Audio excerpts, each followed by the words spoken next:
Barn Burning by Haruki Murakami. I met her 3 years ago at a friend's wedding reception here in Tokyo, and we got to know each other. There was nearly a dozen years age difference between us, she being 20 and I 31. Not that it mattered much. I had a lot else on my mind then, and didn't have time to worry about things like age.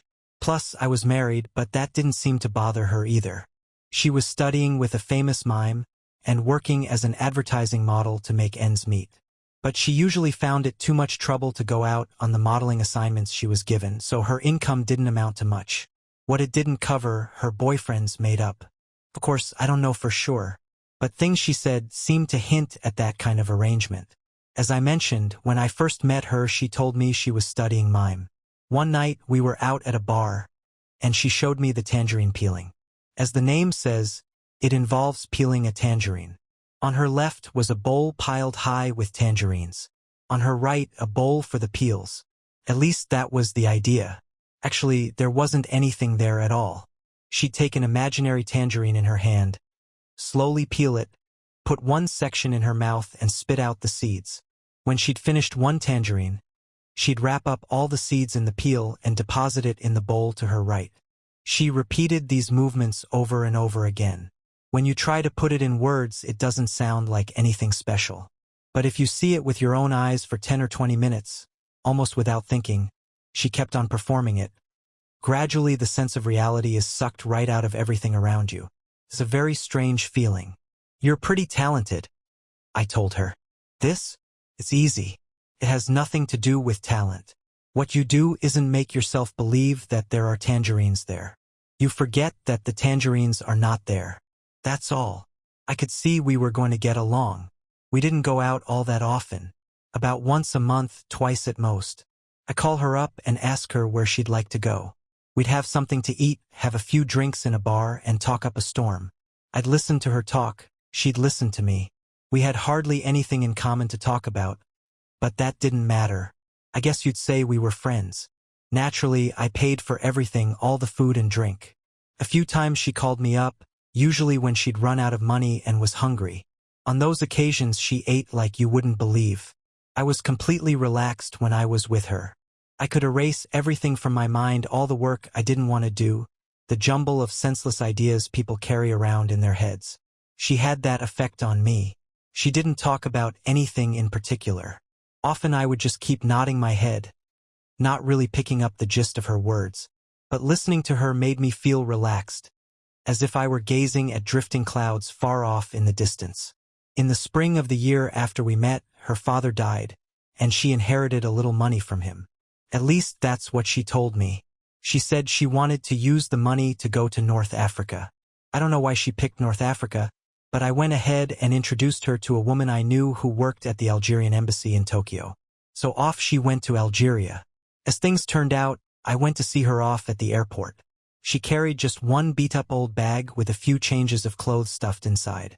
Going through the luggage check, she looked more like she was going home to North Africa than taking a trip there. "Are you going to come back to Japan?" I asked her jokingly. "Of course I am," she replied. 3 months later she was back. 7 pounds lighter and tanned a deep brown and with a new boyfriend. It seemed the two of them met at a restaurant in Algiers. Since there weren't many Japanese there, they grew close. As far as I knew, he was the first steady boyfriend she'd ever had. He was in his late 20s, tall, impeccably dressed, and well-spoken. His face was somewhat expressionless, but he was handsome enough and came across as a pleasant sort of guy. His hands were large, with long fingers. I knew that much about him because I went to pick her up at the airport. A telegram had come all of a sudden from Beirut with just the date and flight number. When the plane arrived, 4 hours late, because of bad weather, the two of them appeared at the gate arm in arm, looking like some nice young married couple. She introduced me to him and we shook hands. He had the firm handshake of a person who'd lived abroad a long time. She said she was dying for a bowl of tempura and rice, so we went to a restaurant, and she had some while he and I had a couple of draft beers. "I'm in the import-export business," he told me, but he didn't say anything more about it. Maybe he didn't want to talk about his job, or maybe he thought I'd find it boring. I didn't ask any questions. When she'd finished her tempura, she gave a deep yawn and said she was sleepy. She looked like she was going to fall asleep right on the spot. She had the habit of nodding off at the most unexpected times. He said he'd take her home by cab. I told them the train would be fluster for me. I had no idea why. I'd gone to all the trouble of coming out to the airport. "I'm glad I could get to know you," he said, somewhat apologetically. "Same here," I replied. I saw him again several times after that. Whenever I ran into her, there he'd be, right beside her. And if I had a date with her, he'd drive her to wherever we were supposed to meet. He drove a silver sports car, German. I know next to nothing about cars, so I can't really describe it well. "He must be pretty well off, don't you think?" I asked her once. "Yeah," she answered without much interest. "Guess so. I wonder if you can make that much in foreign trade." Foreign trade. That's what he told me. He said he was in foreign trade. Well, I guess he must be. But I don't know. He doesn't seem to be working anywhere. He meets a lot of people and makes a lot of phone calls. But he doesn't seem to be too wrapped up in it. Just like Gatsby, I thought. A young man who's a riddle. I thought, you have no idea what he does, really, but he never seems to be hurting for money. She called me one Sunday afternoon in October. My wife was out of town visiting some relatives, so I was home all alone. It was a beautiful, clear Sunday, and I was gazing at the trees in the garden, eating an apple. I must have eaten 7 apples that day. This happens from time to time. I get a pathological craving for apples. "We were just in the neighborhood and wondered if we could drop by," she said. "We?" I asked. "Him and me," she said. "Sure, come on," I said. "OK. We'll be over in half an hour," she said. I lay vacantly on the couch for a while, then got up and showered and shaved. I couldn't decide whether I should straighten up the house, and in the end decided not to. There wasn't enough time to do a thorough job of it, and if it can't be done right, I thought better not bother with it at all. The room was littered with books, magazines, letters, records, pencils, and sweaters, but it didn't look that messy. A little after 2, I heard a car pull up to the house. When I opened the door, I saw the silver sports car at the curb. She stuck her face out the window and waved. I showed them where to park, behind the house. "Well, here we are," she said with a smile. She wore a light shirt that showed the outline of her figure through it, and an olive green miniskirt. He had on a navy blue blazer. Somehow he seemed different, probably because of his 2-day growth of beard. Getting out of the car, he took off his sunglasses and stuck them in his pocket. "I'm really sorry to drop in like this all of a sudden on your day off," he said. "No problem," I said. "Today is a day off for me, and I was just ready for some company." "We brought a meal," she said, and she hauled a large white paper sack from the rear seat of the car. "A meal? Nothing special. We just thought that since we dropped in on you on a Sunday, we'd better bring something to eat," he said. "Great. All I've had today is apples." We went inside and laid the food out on the table. Quite a spread. Roast beef sandwiches, salad, smoked salmon, and blueberry ice cream, and plenty of everything. While she arranged it all on plates, I got some white wine out of the refrigerator and uncorked it. It looked like we were having ourselves a little party. "Let's eat." "I'm starved," she said, famished as usual. We munched our sandwiches, ate our salad, and helped ourselves to the smoked salmon. When we'd polished off the wine, we drank some canned beer from the fridge. One thing you can always count on at my place is a fridge full of beer. His color didn't change at all, no matter how much he drank. I'm a pretty good beer drinker myself. She had a couple of cans with us, and in less than an hour the table was lined with empties. She selected a couple of records from the shelf and set them on the player. The first album was Miles Davis. We talked about audio equipment for a while, and he fell quiet. Then he said, "I've got some grass if you'd care for a smoke." I wasn't sure how to react. I'd just given up smoking cigarettes a month before. It was touch and go whether I could shake the habit for good, and I had no idea what effect smoking marijuana would have on me. But I decided to give it a try. He took out the dark-colored leaves in a foil wrapper from the bottom of the paper sack, rolled the grass into a sheet of cigarette paper, and licked the glued edge. He lit up with his lighter and took a few drags to make sure the joint was going before passing it over to me. We sat there silently for a while, smoking without speaking. Miles Davis was over, and a collection of Strauss waltzes began to play. Not your usual programming, I thought, but not bad. After we finished the first joint, she said she was sleepy. She hadn't gotten enough rest the night before, apparently, and the 3 beers and the grass knocked her out. I showed her upstairs and put her to bed. She asked to borrow a t-shirt. I gave her one. She stripped down to her underwear, pulled on the shirt, and lay down on the bed. "Are you cold?" I asked, but she was already snoring away. Shaking my head, I went back downstairs. In the living room, her boyfriend was rolling a second joint. He was something. Given a choice, I'd rather have snuggled up next to her in bed and taken a good nap. But that was out. I smoked the second joint with him, the Strauss waltzes still going. For some reason, I remembered a play we'd done back in grade school. I was the owner of a glove shop. A baby fox comes in looking for gloves, but he doesn't have enough money to buy them. "You can't buy gloves with that," I say. The villain. "But Mama is so cold. Her paws are all chapped. Please." The baby fox begs. "Sorry, but it's not enough. Save up your money and come back later. If you do." "Sometimes I burn down barns," he said. "Excuse me," I said. I was drifting off and I must have heard him wrong. "Sometimes I burn down barns," he said again. I looked at him. He was tracing the design on his lighter with the tip of his fingernail. He sucked the marijuana smoke deep into his lungs, held it there for 10 seconds, then slowly let it out. The smoke swirled up like ectoplasm from his mouth. "I brought this stuff back from India," he said. "The best they had. You smoke this and all kinds of memories rush out at you. Light, smells, things like that. The quality of your memory." He paused in a leisurely way, and, as if searching for the right words, lightly snapped his fingers a couple of times, "is like something you've never experienced before. Don't you think so?" "I do," I told him. I was lost in memories of the commotion on the grade school stage, of the smell of paint on the cardboard scenery. "I'd like to hear about the barns," I said. He gazed at me. His face, as usual, was expressionless. "You don't mind me telling you about it?" he asked. "Go right ahead," I replied. "It's very simple, really. You pour gasoline around, throw on a lighted match and whoosh, it's all over. Takes less than 15 minutes to burn to the ground. Of course, I'm not talking about large barns. More like sheds, really." "So," I said, and I stopped. I couldn't figure out how to go on. "So why do you burn down barns? Is it strange?" "I'm not sure. You burn barns and I don't. Obviously, there's a difference between the two." He sat there blankly for a time. His mind seemed all twisted around, like putty. Or maybe it was my mind that was all twisted around.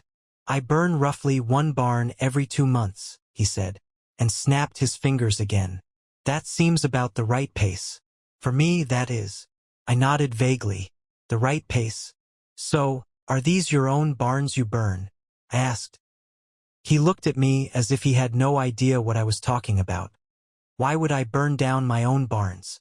What makes you think I own so many barns?" "So, what you're telling me," I said, "is you burn other people's barns, correct?" "That's right," he said. "Of course that's right. Other people's barns. So it's illegal. Just like you and me sitting here smoking grass, definitely against the law."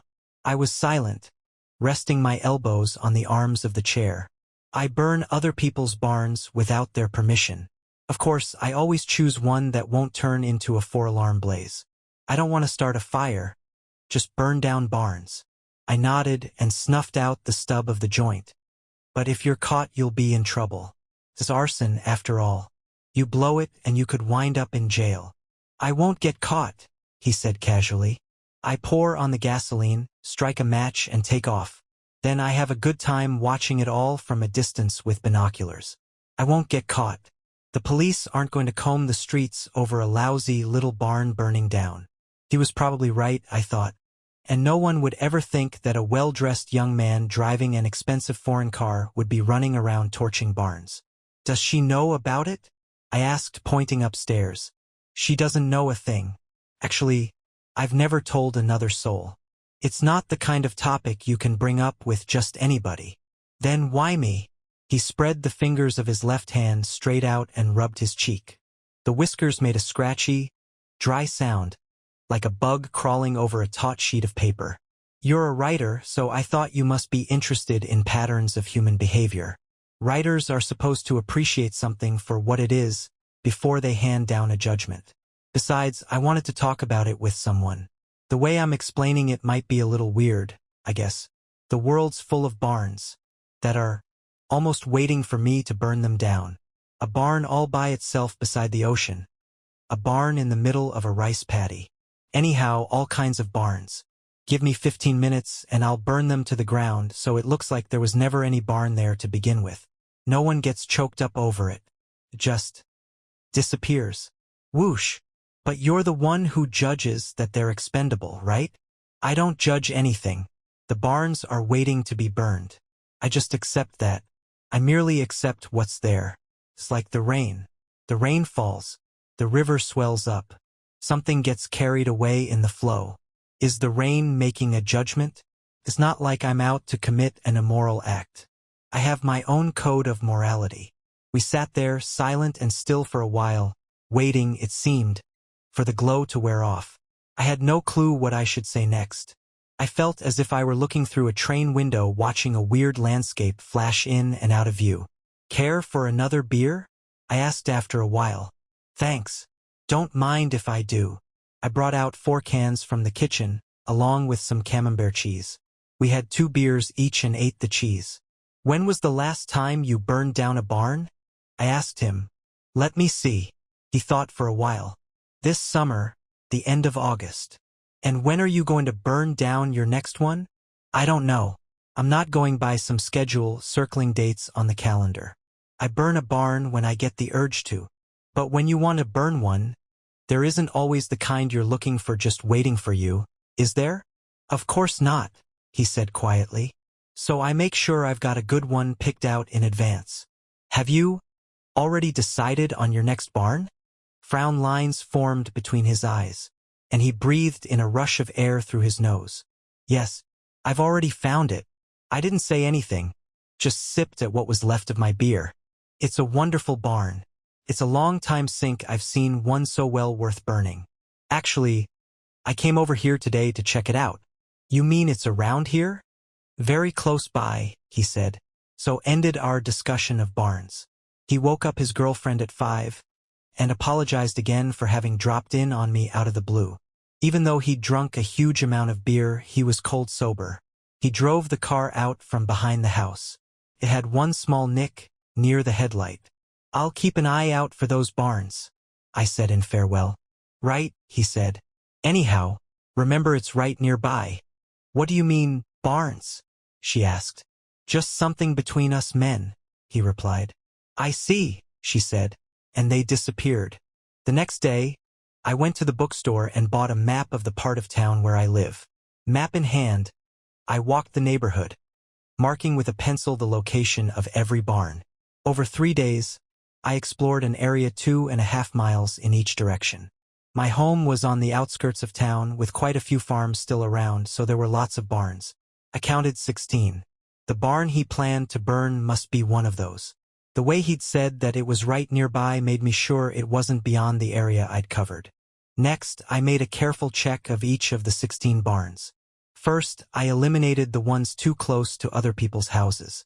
Next, I crossed off the ones that had farm tools and pesticides inside, that is, ones that looked as though someone was using them every day. I was sure he wouldn't want to burn one of those. That left 5 barns. 5 barns that could be burned. The kind that could burn down in 15 minutes and would burn clear to the ground and wouldn't be any loss. But I couldn't decide which of the 5 he'd pick. It was a question of personal preference. I was dying to find out which one it would be. I spread out the map and erased all but 5 of the X's I'd made. Then I got out my square, French curve, and divider, and I mapped out the shortest route that would pass all 5 barns and take me back home. The route curved along the river and over some hills, and ended up being 4 1/3 miles. At 6 the next morning, I put on my jogging outfit and running shoes and ran the length of the course I'd mapped out. Since I usually do 3.5 miles every morning, Adding an extra mile didn't bother me too much. The scenery wasn't bad, and though there were 2 railroad crossings along the way, they didn't really slow me down. The course circled the athletic grounds of the college near my house, then ran along the river and nearly 2 miles up a deserted dirt road. The first barn was halfway up the road. Then the course cut through a wood and up a slight slope. Another barn. A little way off, there was a stable for a racetrack. The horses might kick up a little ruckus if they saw a fire, but that's all. They wouldn't get hurt or anything. The third and fourth barns looked alike, like 2 ugly old twins. They were only 200 or so yards apart. Both of them were dilapidated and filthy. If you were going to burn down one of them, you might as well burn the pair. The last barn stood beside a railroad crossing, at about the 3.5-mile mark. It was clearly abandoned. It faced the road and had a tin Pepsi-Cola sign nailed to it. The building itself, I'm not sure you could even call it a building anymore, had mostly collapsed. It fit his description, a building just waiting for someone to commit it to the flames. I stopped in front of the last barn, took a few deep breaths, then crossed the railroad tracks and headed home. The run took 31 minutes and 30 seconds. I ran the same course every morning for a month. But none of the barns burned down. Sometimes the thought hit me that maybe he was trying to get me to burn down a barn. As if he'd filled my head with the image of a barn burning and were steadily inflating it more and more, like putting air in a bicycle tire. There were even times when I thought that, as long as I was waiting for him to do it, I might as well go ahead and strike a match and burn one down. It's just a beat-up old barn, right? But that's going too far. After all, it's not M who burns barns, it's him. No matter how much the image of burning barns might swell up in my head, I'm just not the barn-burning type. Maybe he decided on some other barn somewhere, or was too busy to find the time to burn one. I didn't hear from her at all. December came, and with it the end of fall, and the morning air turned cold. No change in the barns, just white frost covering their roofs. The world moved on as always. The next time I saw him was that December, a few days before Christmas. Wherever you went, Christmas carols were playing. I was busy walking around town buying presents for all sorts of people. Over near Nagasaki, I spotted his car in the parking lot of a coffee shop. There was no mistaking that silver sports car, with the small scratch next to the left headlight. Without thinking, I went inside. The interior of the shop was dark, with a strong aroma of coffee. People's voices were muted, and Baroque music played softly in the background. I spotted him right away. Seated by the window, he was drinking café au lait. I just said hello. I didn't tell him I'd seen his car parked out front. I happened to come into the shop and happened to run into him. "Mind if I sit down?" I asked. "Not at all," he said. We chatted for a while, but our conversation went nowhere. We didn't have much to say to each other, and his thoughts seemed to be elsewhere. Even so, he didn't appear to mind my sharing his table.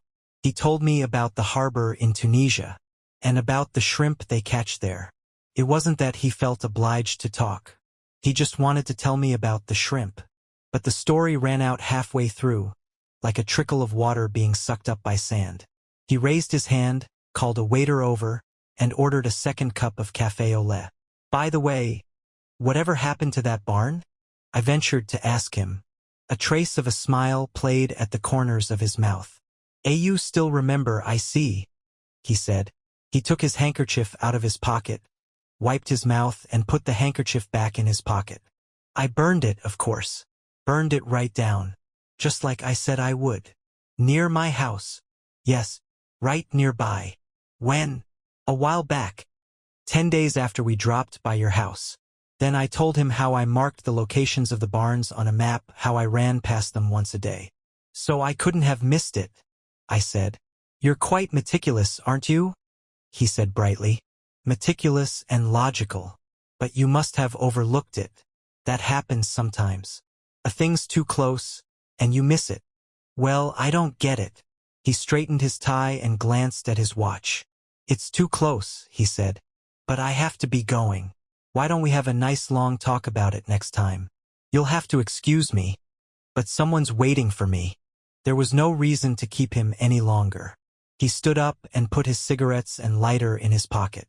"Oh, by the way, have you seen her since that day?" he asked. No, I haven't. Have you? No. I can't get hold of her. She isn't in her apartment.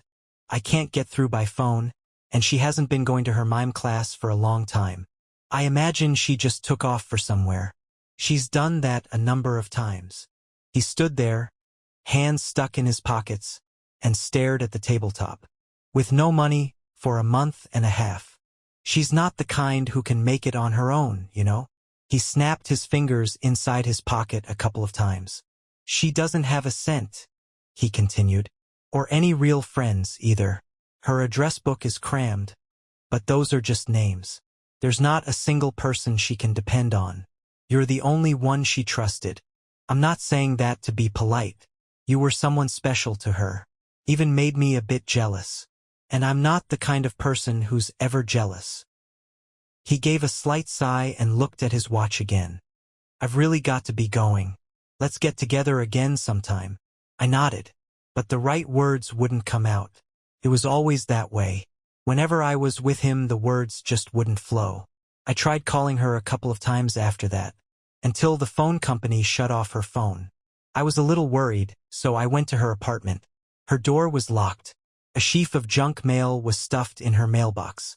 I couldn't locate the building supervisor, so I couldn't even find out if she still lived there. I tore a page from my appointment book, wrote a note saying, "Get in touch with me," wrote my name, and dropped it in her mailbox. Not a word. The next time I visited her apartment, there was someone else's nameplate on the door. I knocked, but no one answered. Just like the last time, the building supervisor was nowhere to be found. So I gave up. That was almost a year ago. She just disappeared. I still run past the 5 barns every morning. No barn in my neighborhood has burned down. And I haven't heard about any barn burning. December's come again, and the winter birds fly overhead. And I keep on getting older. The end.